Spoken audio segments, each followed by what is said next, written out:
All right, crew, we are back.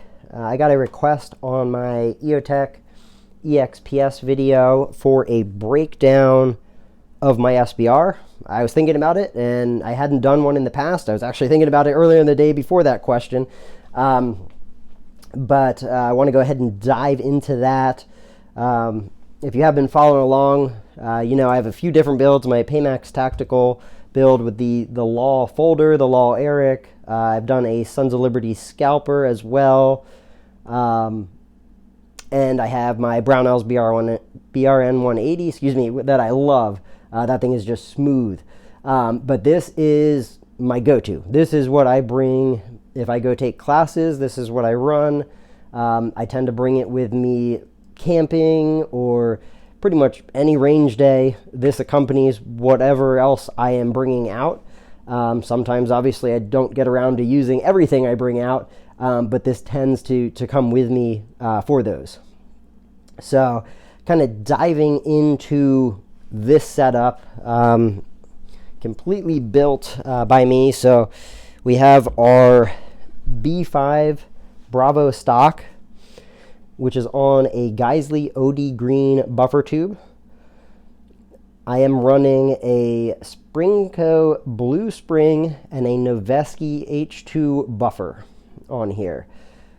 From there, I do have a Magpul ASAP backplate with the Paraclip adapter. I know there's some people that aren't huge fans of these. They are a little on the noisy side if you are trying to be quiet. Some folks do cut these off and they'll actually use paracord. I haven't got around to doing that, just kind of running it as it is, and have been for a while. Run these on pretty much all of my builds as well. Diving into our lower next, I do have the B5 P23 grip, which is custom stippled by Center Customs. Huge shout out to him. It does have the grip plug for my CR123s, for my D-ball, as well as backup for the EOTech, or in an instance that my Cloud Defensive battery goes down, I can use both of those to power my Rain. Now, what is in the lower here? We do have this safety. Is actually, I love this thing. This is a $20 safety off of Joe Bob's. Sometimes you can get them for $15, but they're typically $15 to $20. It's just got this nice scallop position, which when it's down, your finger sits right into it. It feels great. I do have, the forward control designs ASF on my scalper build. Love it. Feels great. Is there a quality difference between a, $15, $20 safety and the ASF? The ASF is a solid safety. I have not swapped this one out because I really, honestly, I've loved this thing on here. I have considered it, and maybe down the road at some point I will. But for right now, this thing's doing its job. It does 90 degree, as well as, if I remember correctly, you can flip it to the other side and do 45 degree. So for, $15, $20 safety, that feels pretty positive to the click. This thing works wonders. So lower parts kit wise on here, it is kind of a hodgepodge of replacing things over the year. It started as a unbranded AR lower parts kit. Some of the detents and things on there over time were feeling a little rough, so I've kind of started to replace things with Sons of Liberty detents and springs along the road. We have a Seekins Precision mag release button. The trigger on this is a SSAX government. This is the contract trigger. It's a contract overrun trigger. They had them for a while. Brownells had them, and a few other places had them. And this was prior to back when the Geisley Super Duties had the SSAX with the, I'm going to blank on the name of it now, but the other profiled trigger, the lightning bow, that's what it is, trigger.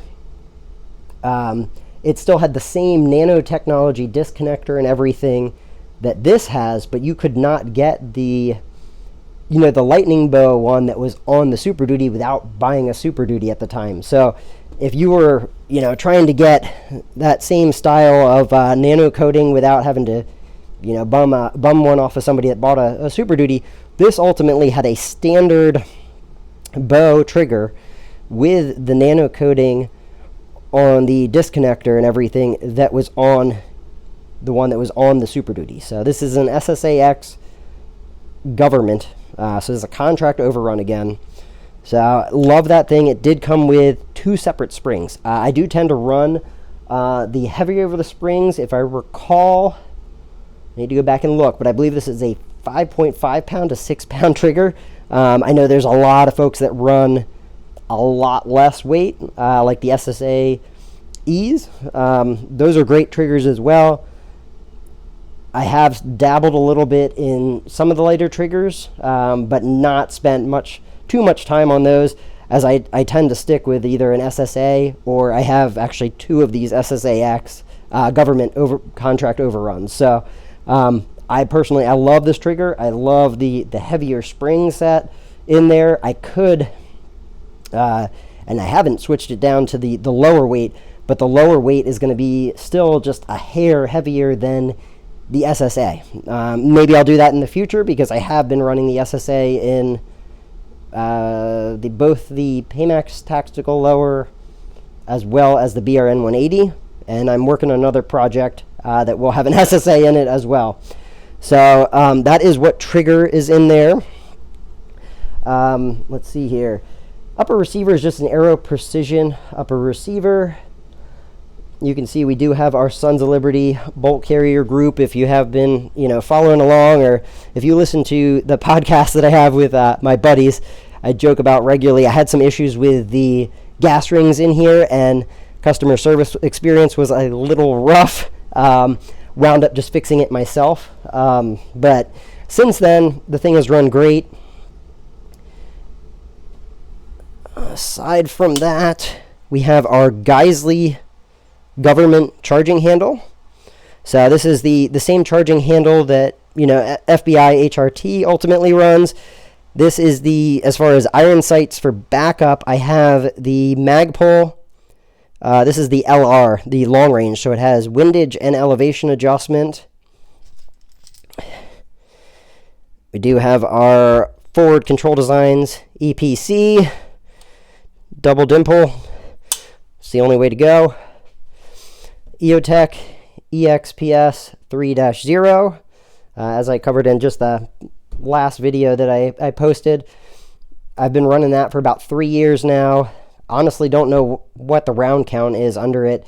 Again, I'm just your average dude going out there camping and then taking classes, and a lot of times don't get out there with crazy high volume of round count. So I think somewhere between 2,000 to 3,000 rounds under this. But again, I've listed off all the other stuff I kind of rotate through, so you get the picture.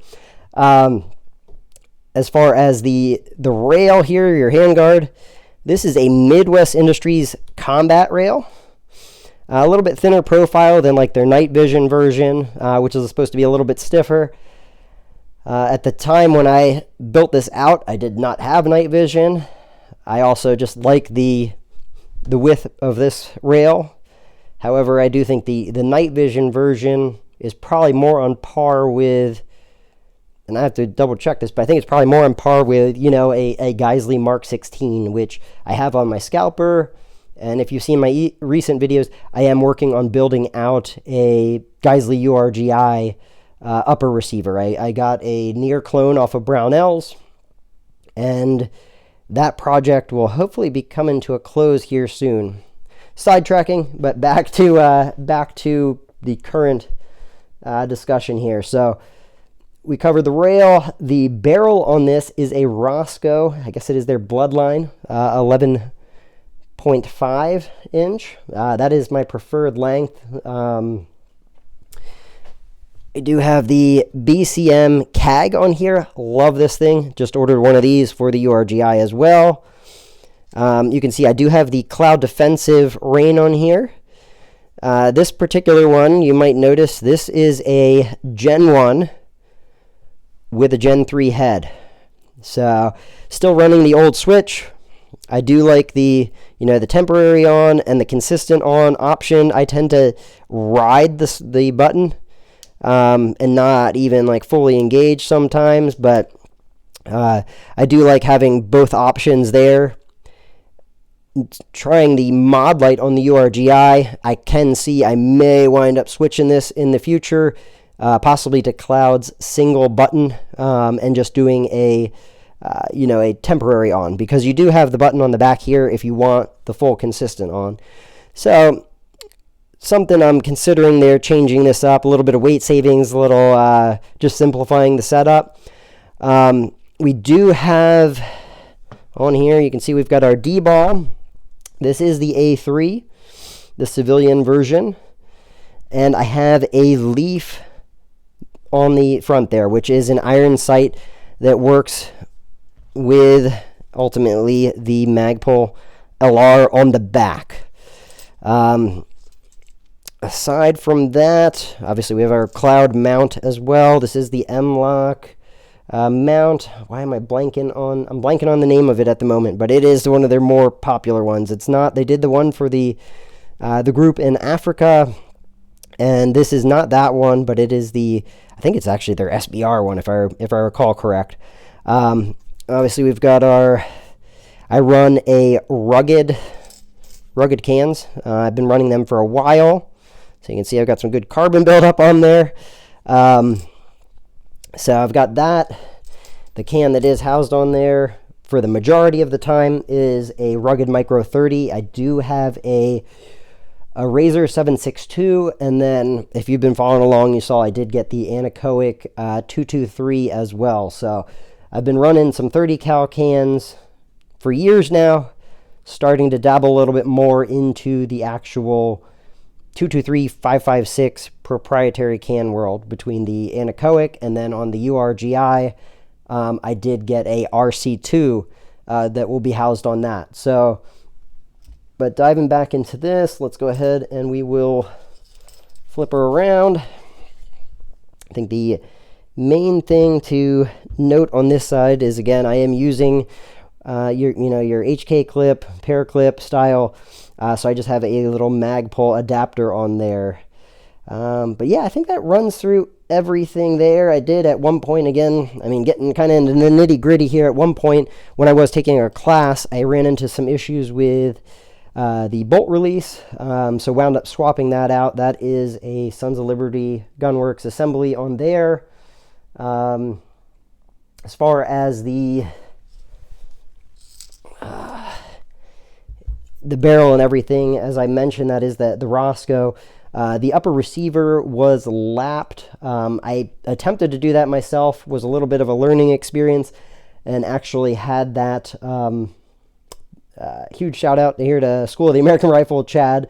I marked up my tool and marked up the front of the upper receiver originally, so I sent that over to him. So the upper receiver has been lapped by Chad. And yeah, everything has been great since. The only thing that I would probably like to do at some point would be potentially polish the feeder ramps a little bit more. They work fine. I have had, a while back, I've had some issues in particular with OK Industries mags with this particular setup, but everything else seems to run. So it seems to be a mag tolerance thing versus anything else. But I've identified that, and I tend to just run, PMags or Duramags, and they run fine. So that is this setup, guys. I'm trying to think. I think that's really everything that went into this. Yeah, that's pretty much everything. Obviously, the swap up front here to using the Rain 3.0 also gave me the dual fuel capability. So again, I carry spare batteries in my grip plug, in the B5 grip plug there. And as far as I use the AccuWashers for the suppressor. Don't really, for the muzzle device, excuse me, lost my thought there, but Don't really need to time this, but I had a particular spot that I wanted so I went ahead and I used the AccuWashers. If you are trying to time a brake, or you want your muzzle device timed to a certain spot, they are definitely a go-to. Again, they are a washer, so it is not like a crush washer, which would not align your brake. Do not use those. I only mention that because I did have somebody comment on a video that did not know what AccuWashers were, because they are not a crush washer. They are specifically designed for your can. So definitely, I think that is everything that really went into this, guys. Again, it is my favorite one to get out and run at classes, and just always tend to bring this one camping and everything, because if I am using my night vision, this does have the D-ball on there. My URGI, I did pick up a second D-ball, so that one potentially will become another kind of go-to when I'm going out camping, and that, as I will still have the ability to run my IR and everything with my night vision. So, but yeah, that is ultimately my go-to there, guys. It is it's a registered SBR, 11.5 inch, a bit of a hodgepodge of parts. But yeah, if you have any questions, drop them down below. But yeah, this thing I love this setup. And if you are looking for any parts or anything, obviously slide over to Brownells. Code BOP10 gets you 10% off of orders over $150. The link's down below if you are looking for anything. Unbranded AR has a great selection of lower parts kits, lowers, and yeah, all of that stuff can be found down below. If again you got any questions, drop them down in the comments there. Look forward to hearing from you guys, and run suppressed. Stay blessed.